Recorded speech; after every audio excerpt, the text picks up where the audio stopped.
हिंदुस्तान के अन्नदाताओं के लिए आयोजित की गई है। भारत का अन्नदाता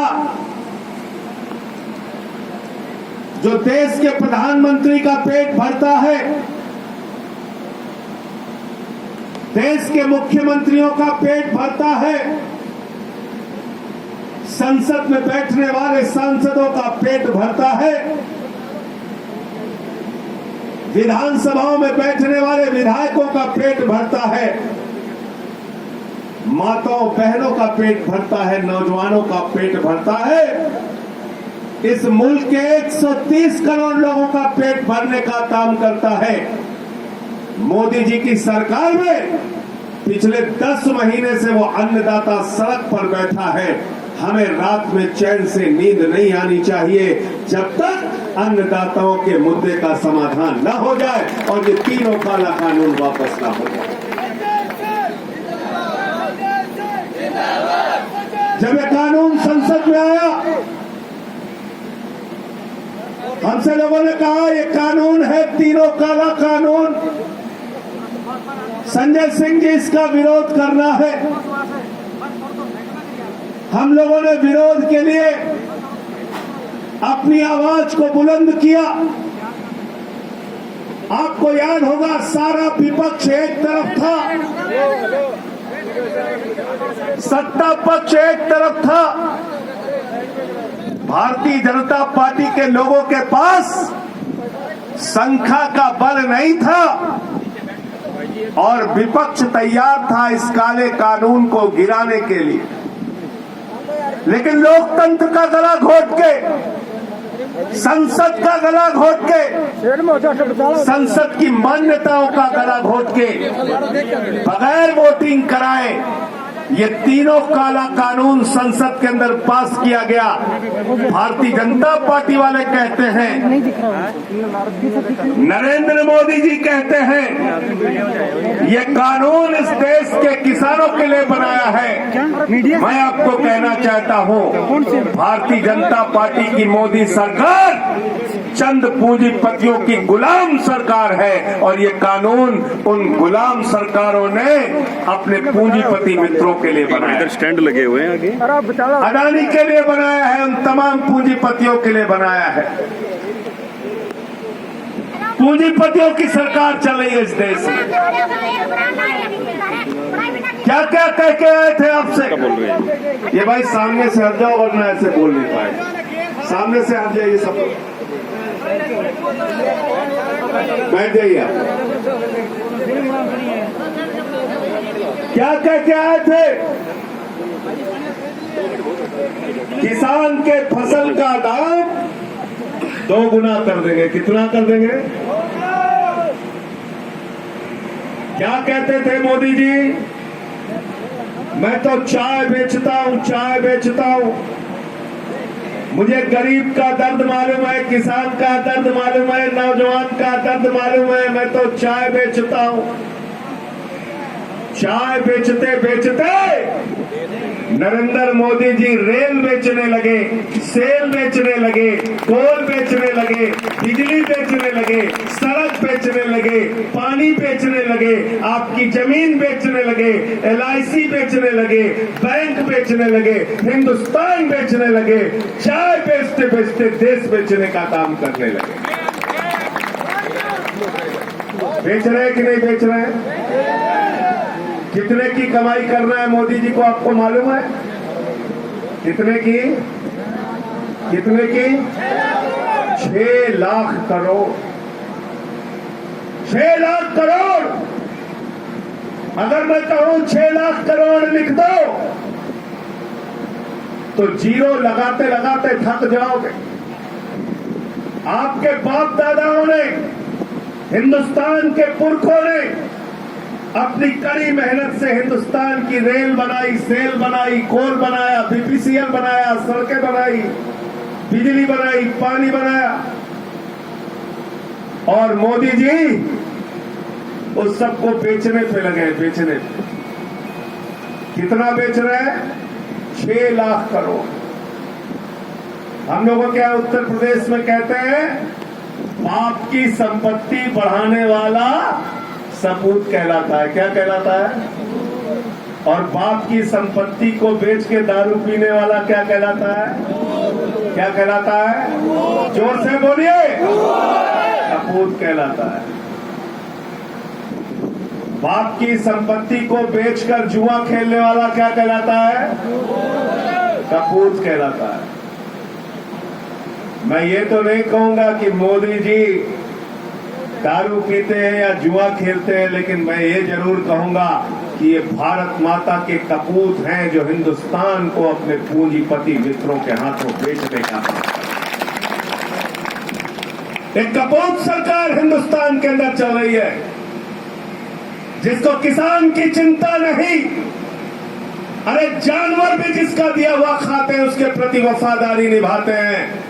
जिस अन्नदाता का दिया हुआ भारतीय जनता पार्टी के लोग खाते हैं, उनको मवाली कहते हैं, उनको गुंडा कहते हैं, उनको खालिस्तानी कहते हैं, उनको पाकिस्तानी कहते हैं। मैं आपको कहना चाहता हूं, इन सब बेईमानों की जमानतें जब्त करा के इनको वापस भेजने का काम आप सबको करना है।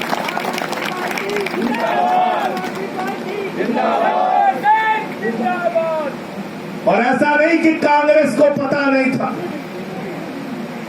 कांग्रेस शुरुआत करती है, भाजपा वाले आगे बढ़ाते हैं। मिला जुला खेल चलता है। बगल में पंजाब है, 22 में पंजाब वाले कांग्रेस पार्टी को पंजाब से विदा करेंगे और उसके बाद 23 में राजस्थान वाले कांग्रेस पार्टी को राजस्थान से विदा करना है कि नहीं करना है? हमसे लोग कहते हैं उत्तर प्रदेश आप आ गए, अच्छा खासा योगी जी का मामला चल रहा था, बिगाड़ दिया आपने। कहने लगे आम आदमी पार्टी लड़ेगी तो विपक्ष का वोट बट जाएगा, भारतीय जनता पार्टी को फायदा हो जाएगा। मैंने कहा बेईमानो, 3 बार दिल्ली में हम लड़े भाजपा से, तीनों बार भाजपाइयों की जमानत जब्त कराई हमने। भाजपाइयों से लड़ना कौन जानता है? हम जानते हैं। कांग्रेसियों से लड़ना कौन जानता है? हम जानते हैं। बेईमानों से लड़ना कौन जानता है? हम जानते हैं। चोरों से लड़ना कौन जानता है? हम जानते हैं। और इसीलिए हम नारा लगाते हैं, पहले लड़े थे गोरों से, पहले लड़े थे गोरों से, चोरों से लड़ना है। ये तीनों काला कानून जो संसद के अंदर पास किया गया है, मैंने उसी दिन भी कहा था, आज भी कह रहा हूं, ये किसानों के डेथ वारंट पे भारत की सरकार ने हस्ताक्षर किए हैं। किसानों के मौत के फरमान पे भारत की सरकार ने हस्ताक्षर किया है। आपकी खेती को पूंजीपतियों के हवाले कर दिया जाएगा। बड़ी बड़ी कंपनियां आएंगी, गंगानगर में हजारों एकड़ आपकी जमीन लेंगी, उसको बाड़े से घिरवा देंगी, वहां कटीले तार लगवा देंगे, बड़े बड़े सिक्योरिटी गार्ड आपकी जमीन पे खड़े हो जाएंगे। उस जमीन के अंदर क्या पैदा किया जाएगा ये कंपनी का मालिक तय करेगा। आज जो शान से मूंछ तान के जाते हो, अपने जमीन में घूम के चले आते हो, कहते हो खेत में धान लगा दिया, गेहूं लगा दी, सब्जी लगा दी, वो तुम्हारा स्वाभिमान और सम्मान खत्म हो जाएगा। अडानी के खेत में घुसने की कोशिश करोगे तो डंडा लेके वहां सिक्योरिटी गार्ड जो खड़ा है तुम्हारे खेत से तुमको दौड़ाने का काम करेगा। इसलिए मैं कहना चाहता हूं, ये भारत माता का सौदा करने का कानून इस तीनों काले कानून में किया गया है, इसलिए हम इसका विरोध कर रहे हैं। इस धरती माता का सौदा किया गया है। इस जमीन को प्राइवेट कंपनियों के हाथों में बेचने का काम करने की योजना बनाई गई। जो जमींदारी प्रथा खत्म हुई थी, उस जमींदारी प्रथा को दोबारा लाने का काम नरेंद्र मोदी कर रहे हैं। ये इस काले कानून के अंदर लिखा है। मंडियां खत्म, समर्थन मूल्य खत्म। कहते हैं समर्थन मूल्य जारी रहेगा, समर्थन मूल्य जारी रहेगा। विपक्ष वाले दिग्भ्रमित कर रहे हैं, समर्थन मूल्य तो जारी रहेगा। मैंने खेमचंद जी भाजपाइयों से कहा, अगर तुम्हारी नीयत साफ है तो इन तीनों काले कानून में एक लाइन लिखो, अगर स्याही का पैसा ना हो तो कलम मुझसे मुफ्त में लेके जाओ। एक लाइन लिखो, एक लाइन कि हम फसल का समर्थन मूल्य की गारंटी देते हैं। जो व्यक्ति कहीं भी हिंदुस्तान के अंदर समर्थन मूल्य से कम पर खरीद करेगा, उसको पकड़ के जेल में डाला जाएगा। कानून बनाओ इस देश में। कहते नहीं संजय जी, ये तो आप हमें फंसाने वाली बात कर रहे हैं। तो हमने कहा सारी अकल भगवान ने तुम्हें दे रखा है, सारी अकल तुम्हारे पास ही है। तो समर्थन मूल्य देने की नियत, अगर समर्थन मूल्य देना चाहते हो तो कानून में लिखने में क्या प्रॉब्लम है भाई? कोई समस्या है क्या? समस्या है क्या? ये बेईमान चोर लोग हैं। क्या कहते हैं मोदी जी? एक फोन की दूरी पर है, किसानों की समस्या का समाधान तुरंत हो जाएगा। हम सिर्फ एक फोन की दूरी पर है किसानों से। देश के प्रधानमंत्री को एक फोन देश के करोड़ों किसानों के लिए करने में कितना समय लग गया? 10 महीने। कितना समय? कितना समय? कितने किसान मर गए? 800। कितने किसान मर गए? 800। 700 किसान मर गए। कटीले तार लगवा दिए, लाठियों से पिटवाया, किसानों के सफेद कपड़ों को खून से लाल कर दिया, भारत माता की धरती को उनके रंगों को, उनके खून के रंगों से रंग दिया, और आप एक फोन नहीं कर पा रहे।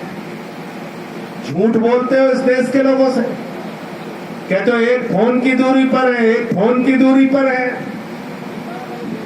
ये तीनों काला कानून जब तक वापस नहीं होता, आम आदमी पार्टी का एक एक कार्यकर्ता किसानों के साथ है और मोदी के खिलाफ।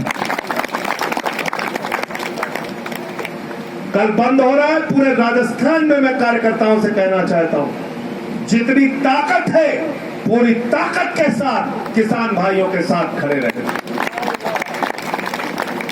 उसी तरह से खड़े रहना जैसे संसद में हम लोगों ने विरोध किया था।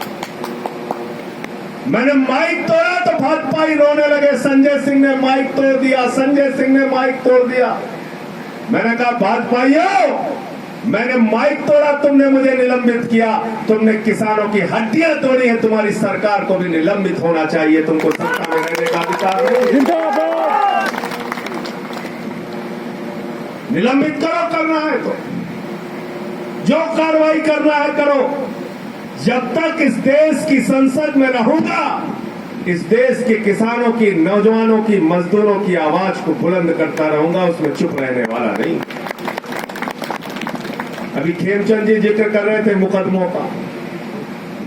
हमारे छोटे भाई करण भी टिवाना जी बता रहे थे, योगी जी ने इतने मुकदमे लिख दिए, 1 महीने में 9 मुकदमे।